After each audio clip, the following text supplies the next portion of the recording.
Okay, let's talk about your big assignment from the Week 9 module, the synthesis essay. Now, I know when you see that full title, the Synthesis of Education and Automated Connection Essay, it can sound pretty heavy, right? Don't worry. We are going to break this whole thing down and turn what seems like a complicated assignment into a really clear, simple plan.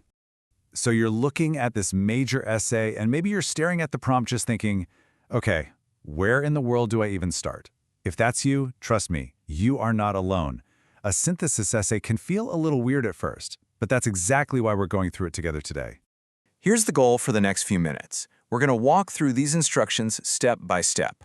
By the end, you're going to feel way more confident, you'll know exactly what's expected, and you'll have a solid game plan to get started. All right, so first things first. Before we can even think about writing this essay, we have to get our heads around the main idea. What is a synthesis, anyway? Think of it this way. A synthesis is not just a book report where you summarize two different articles. Your job is to be a kind of moderator. You're putting two texts into a conversation with each other. Then, you listen in on that conversation and build your own totally new argument based on how their ideas connect, clash, and bounce off each other. It's an awesome skill to have because you're literally creating new insights from existing ideas. Now, what makes this assignment so interesting is the two authors you're working with. On one side, you've got Christine Schuchler, who's talking all about the financial crush of college tuition. And on the other side, you have Allison Pugh, who's digging into how AI is changing our personal relationships. At first glance, these topics seem like they're from completely different planets, right? And that is the central puzzle you get to solve. What could they possibly have in common? Is there some deeper issue about society or pressure or value that connects the financial stress of students with the way we're automating our friendships? Finding that hidden link, well, that's the magic of this essay. So how do you actually do that? How do you find that connection and then build a whole argument around it? Let's get into the nitty-gritty of constructing your case, from that initial spark of an idea all the way to your conclusion. Luckily, the instructions give us a perfect roadmap. First, you've got to find the bridge, that one theme or question that both articles are kind of talking about, even if they don't know it. Then, you build your thesis, your main argument, on that bridge. And here's a pro tip. Your argument gets so much stronger when you also point out where these authors might argue or disagree with each other. Just remember, your thesis statement isn't really about Schuchler, and it's not just about Pugh. It's about the relationship between them. You should ask yourself, what's the so what? What new thing do I understand only when I put these two ideas together? The answer to that question? That's your thesis. And of course, you gotta back up your brilliant argument with evidence. But this is more than just dropping in a few quotes.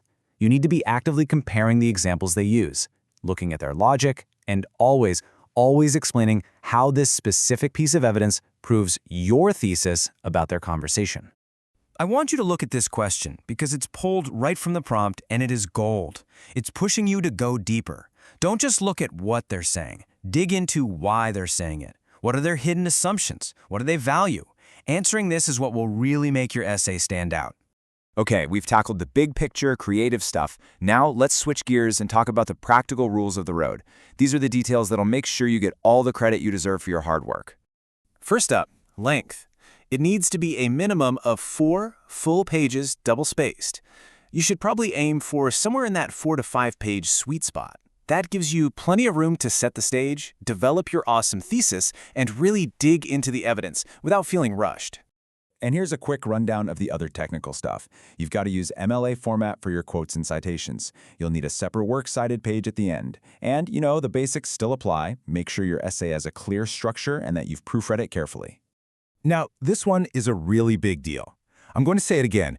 Do not bring in any outside research. This essay is a test of how well you can read and synthesize these two specific articles, not how well you can use Google. Your entire argument has to grow from the soil of Schuchler and Pugh, and nowhere else.